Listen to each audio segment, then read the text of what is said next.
A posse de poderes psíquicos ou de força física não envolve necessariamente um elevado caráter moral. Nem são os poderes psíquicos em si mesmos um sinal de grande desenvolvimento em qualquer outra direção, por exemplo, a do intelecto. Embora, portanto, não seja verdade que um grande psíquico seja uma pessoa espiritual, é verdade, por outro lado, que uma pessoa grandemente espiritual é inevitavelmente um psíquico.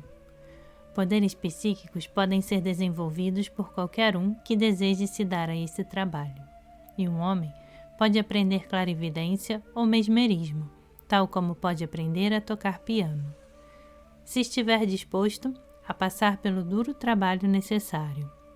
Os sentidos astrais existem em todos os homens, mas são latentes na maioria.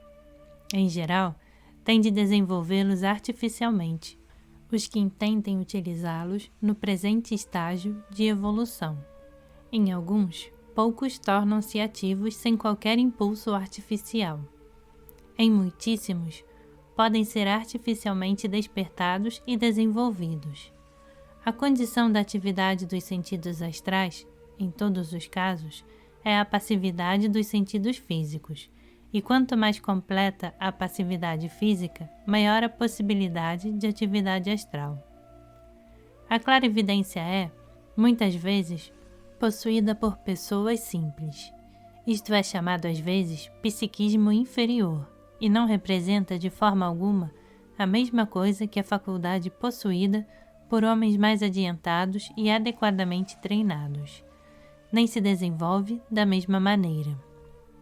O aparecimento ocasional do psiquismo numa pessoa não desenvolvida é um tipo de sensação maciça, estendendo-se vagamente a todo o veículo, em vez de uma percepção exata e definida que vem através de órgãos especializados. Isso foi especialmente característico na quarta raça raiz, a Atlante. Não funciona através dos chakras astrais, mas através dos centros astrais, que estão em conexão com os sentidos físicos. Tais centros não são positivamente astrais, embora sejam um aglomerado de matéria astral no corpo astral. Têm a natureza de pontes de ligação entre os planos físico e astral, e não são sentidos astrais desenvolvidos na própria acepção da palavra. A segunda vista pertence a esse tipo de sensitividade, e com frequência é simbólica, porquanto o perceptor transmite seu conhecimento dessa curiosa forma simbólica. Estimular centros que são pontes, em lugar de desenvolver os chakras, que são os órgãos astrais, é um engano completo. Esse psiquismo inferior está também associado com o sistema nervoso simpático, enquanto o psiquismo superior está associado com o sistema cérebro-espinal. Reviver o controle do sistema simpático é um passo para trás, não para frente. Com o correr do tempo, o psiquismo inferior desaparece, para retornar num estágio posterior, quando pode ser controlado pela vontade. Pessoas histéricas e muito nervosas podem tornar-se clarividentes ocasionalmente, sendo o fato sintoma de sua doença, e devido ao enfraquecimento do veículo físico, a um tal grau que já não oferece obstáculo a uma certa medida de visão astral ou etérica. O delirium tremens é um exemplo extremo dessa classe de psiquismo, podendo as vítimas da doença ver temporariamente certos elementais e entidades etéricas odiosos. Para os que ainda não desenvolveram visão astral, é aconselhável apreciar intelectualmente a realidade do mundo astral e compreender que seus fenômenos estão abertos à observação competente, tal como estão os do mundo físico. Existem métodos definidos de yoga através dos quais os sentidos astrais podem ser desenvolvidos de forma racional e saudável. Mas isso não é só inútil, como também pode ser perigoso tentar tal coisa antes que o estágio de purificação tenha passado. Tanto o corpo físico como o corpo astral devem primeiro ser purificados, rompendo os laços dos maus hábitos de alimentação, de bebida e abandonando emoções de cólera de todos os tipos e etc. Generalizando, não é aconselhável forçar o desenvolvimento do corpo astral por meios artificiais, porque até que a força espiritual seja obtida, a intrusão de visões astrais, bem como a de sons e outros fenômenos, podem perturbar e mesmo se fazerem alarmantes.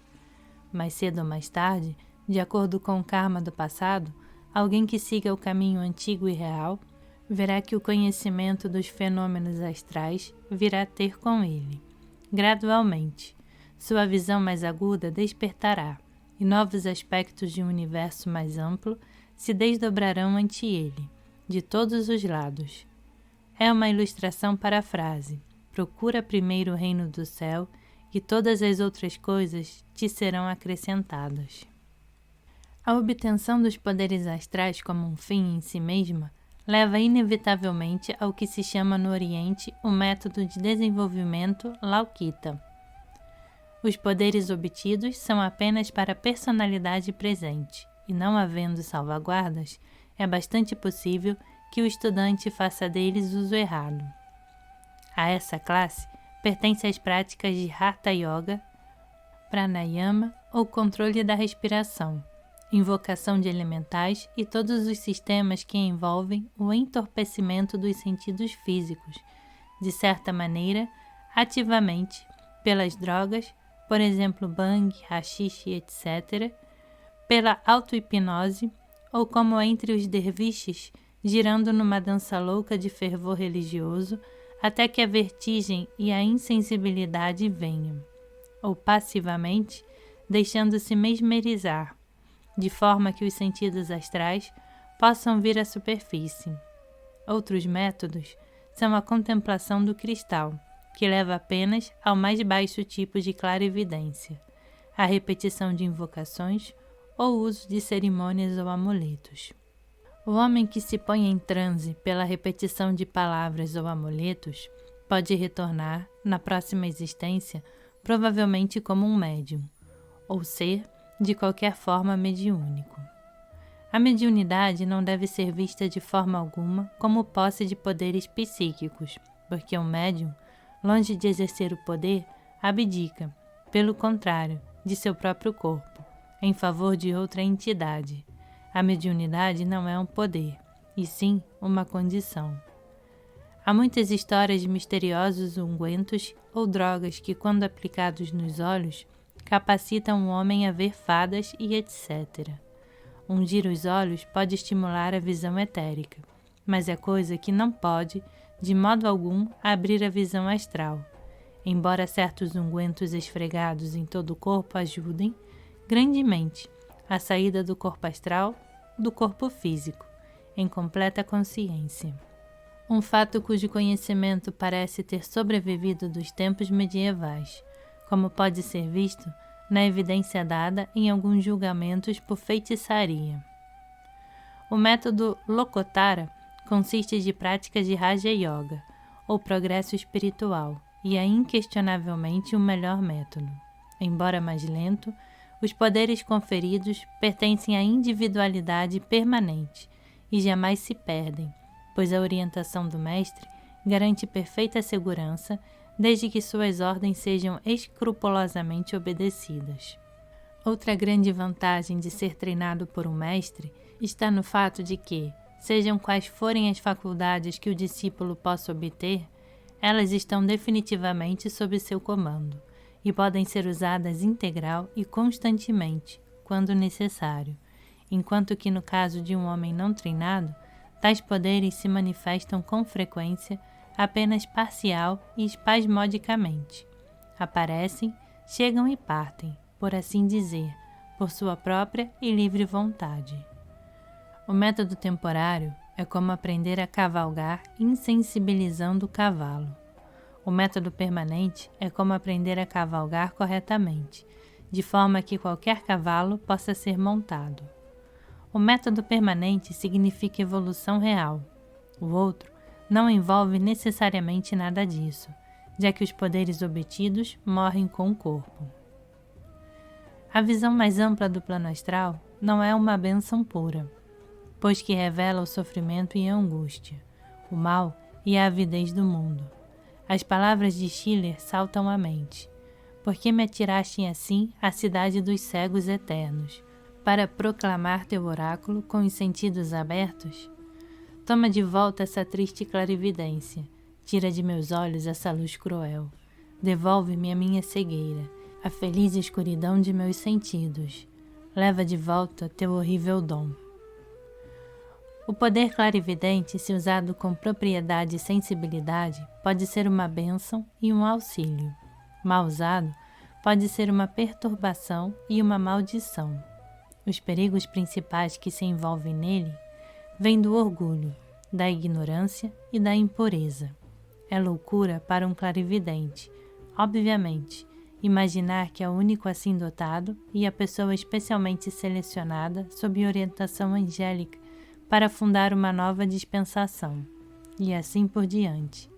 Além disso, há sempre muitíssimas entidades astrais travessas e maliciosas, prontas e ansiosas para animar tais ilusões e realizar qualquer papel que lhes seja atribuído. É útil para um clarividente saber algo da história do assunto e compreender algo das condições dos planos superiores e, se possível, ter algum conhecimento de caráter científico.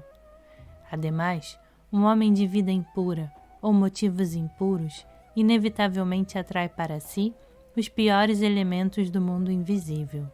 Um homem puro, em pensamento e vida, por outro lado, está por esse fato defendido da influência de entidades indesejáveis dos outros planos.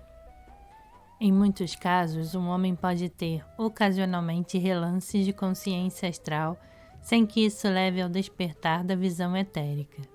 Essa irregularidade no desenvolvimento é uma das causas principais da extrema possibilidade de erros em assuntos de clarividência, pelo menos nos estágios iniciais. No curso normal das coisas, as pessoas acordam para as realidades do plano astral muito lentamente, tal como um bebê se desperta para as realidades do plano físico. Os que deliberadamente e, por assim dizer, prematuramente entram no caminho, estão desenvolvendo esse conhecimento anormalmente e, em consequência, estão sujeitos a errar de início. Perigo e dano poderiam surgir facilmente se todos os discípulos, sob um treinamento adequado, não estivessem assistidos e guiados por instrutores competentes, que já estão habituados ao plano astral. Essa é a razão pela qual toda sorte de horríveis visões e etc. são mostradas ao neófito, como testes, de forma que ele possa entendê-las e habituar-se a elas. A não ser que isso seja feito, o discípulo poderia receber um choque que não só o impediria de fazer trabalho útil, como seria positivamente perigoso para seu corpo físico. A primeira introdução ao mundo astral pode surgir de várias maneiras. Algumas pessoas, apenas uma vez em toda a sua vida, tornam-se sensitivas o bastante para experimentar a presença de uma entidade astral ou de algum fenômeno astral. Outras se encontram com frequência cada vez maior, vendo e ouvindo coisas para as quais os outros são cegos e surdos. Ainda outros começam a recordar suas experiências durante o sono. Quando uma pessoa está começando a se tornar sensível às influências astrais, poderá, ocasionalmente, encontrar-se dominada por um inexplicável terror. Isso vem parcialmente da hostilidade natural do mundo elemental contra o humano, por causa dos muitos trabalhos destrutivos do homem no plano físico, coisas que reagem no astral e, em parte, nos muitos e inamistosos elementais artificiais nutridos pela mente humana. Algumas pessoas começam por tornar-se intermitentemente conscientes das cores brilhantes da aura humana. Outras podem ver rostos, paisagens ou nuvens coloridas flutuando diante de seus olhos, no escuro, antes de mergulharem no sono. Talvez a experiência mais comum seja começar a recordar com clareza crescente as experiências de outros planos adquiridas durante o sono. Às vezes, uma pessoa, uma única vez na vida, perceberá, por exemplo, a aparição de um amigo por ocasião da morte deste. Isso pode ser devido a duas causas, em cada uma das quais o desejo intenso do moribundo vem a ser a força compulsora. Essa força pode ter capacitado o agonizante a materializar-se por um momento, caso em que naturalmente não há necessidade de um clarividente. Mas provavelmente tal força pode ter agido mesmericamente sobre quem vê e momentaneamente amortecendo-lhe o físico e estimulando sua sensitividade superior. Um homem que desenvolveu visão astral já não está limitado, como é natural, à matéria física. Vê através dos corpos físicos, sendo as substâncias fisicamente opacas para ele, transparentes como vidro. Num concerto, vê gloriosas sinfonias de cores. Numa conferência, vê os pensamentos do conferencista em cor e forma, e está, portanto, na posição de compreendê-lo mais completamente do que os que não possuem visão astral. Um pequeno exame revelará que muitas pessoas ganham de um conferencista mais do que as simples palavras indicam, e muitas encontrarão na sua memória mais do que o conferencista expôs. Tais experiências indicam que o corpo astral se está desenvolvendo e tornando-se mais sensitivo, respondendo às formas-pensamentos criadas pelo conferencista. Alguns lugares fornecem maiores facilidades do que outros para os trabalhos ocultos. Assim, a Califórnia tem um clima muito seco, com muita eletricidade no ar, que é favorável ao desenvolvimento da clarividência. Alguns psíquicos precisam de uma temperatura elevada para fazer melhor o seu trabalho, enquanto outros não funcionam bem a não ser em temperatura mais baixa. Sendo um clarividente treinado, capaz de ver o corpo astral de um homem, segue-se que no plano astral ninguém pode esconder-se ou disfarçar-se. O que o homem realmente é, aparece diante de um observador sem preconceitos. É necessário dizer, sem preconceitos, porque um homem vê outro por intermédio de seus próprios veículos, o que é, de certa forma, como ver uma paisagem através de vidros coloridos. Enquanto ele não aprender a descontar essa influência, um homem tende a considerar como mais importante, em outro homem, as características a que ele próprio responde facilmente. É necessário ter prática de libertar-se da distorção produzida por seus próprios pontos de vista, de forma a poder observar clara e exatamente. A maioria dos psíquicos que ocasionalmente obtém relances do mundo astral, bem como a maioria das entidades que se comunicam nas sessões espíritas, deixam de relatar muitas das complexidades do plano astral que são descritas neste livro. O motivo está no fato de poucas pessoas verem as coisas como realmente são, no plano astral, enquanto não têm experiência bastante longa. Mesmo os que veem integralmente ficam às vezes demasiado confusos e estonteados para compreender ou recordar, e poucos conseguem traduzir suas lembranças para a linguagem do plano físico. Também, como temos visto, os habitantes travessos do mundo astral gostam de pregar peças, e contra eles, a pessoa não treinada quase sempre fica sem defesa.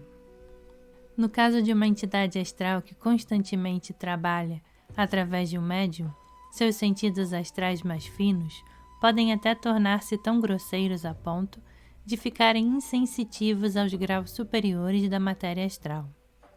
Só o visitante treinado que vem do plano físico e que possui integral consciência de ambos os planos pode estar certo de ver clara e simultaneamente tanto o plano físico como o astral.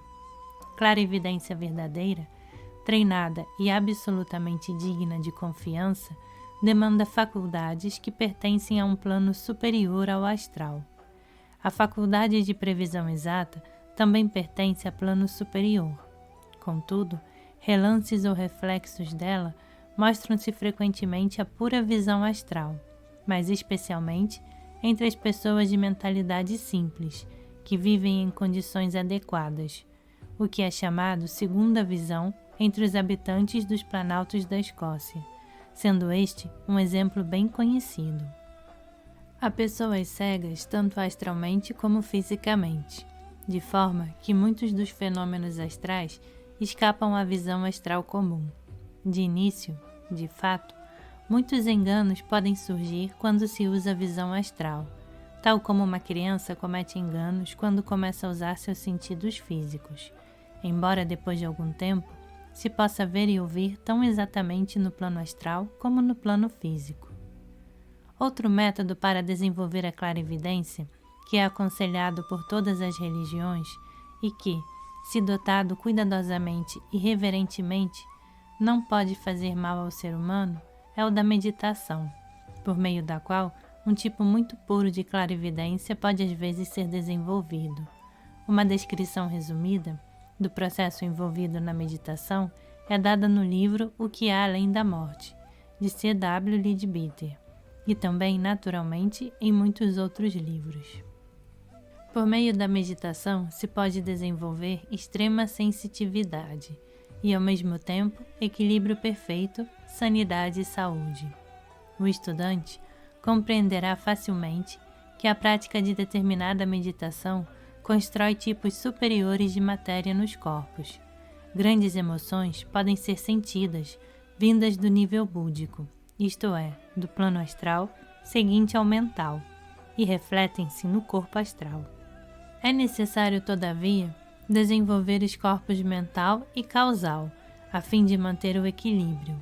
Um homem não pode saltar da consciência astral para a búdica sem desenvolver os veículos intermediários. Com o sentimento apenas, jamais pode obter perfeito equilíbrio ou firmeza. Grandes emoções que nos moveram para a direção certa podem facilmente tornar-se um tanto enviesadas e mover-nos para linhas menos desejáveis. As emoções fornecem força de motivação, mas o poder dirigente vem da sabedoria e da firmeza. Há uma íntima conexão entre os planos astral e búdico, sendo o corpo astral, de certa forma, um reflexo do búdico. Um exemplo desse íntimo relacionamento entre os planos astral e búdico é encontrado na missa cristã. No momento da consagração da hóstia, uma força desce, a mais forte no plano búdico, embora também poderosa no mundo mental superior. Além disso, sua atividade é marcada nos primeiro, segundo e terceiro subplanos astrais, embora isso possa ser um reflexo do mental ou um efeito de vibração simpática. O efeito pode ser sentido por pessoas mesmo bem distantes da igreja, passando uma grande onda de paz espiritual e de força por toda a região, embora muitos jamais relacionem tal coisa com a missa que está sendo celebrada. Além do que ficou dito acima, outro efeito é produzido como resultado da intensidade do sentimento consciente de devoção de cada indivíduo durante a celebração, e na proporção a isso correspondente.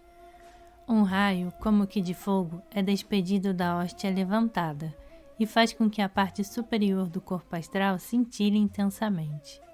Através do corpo astral, dada a sua íntima relação com ele, o veículo búdico também é fortemente afetado. Assim, tanto o veículo búdico como o veículo astral reagem um sobre o outro. Efeito similar ocorre quando uma bênção é dada com o Santíssimo Sacramento.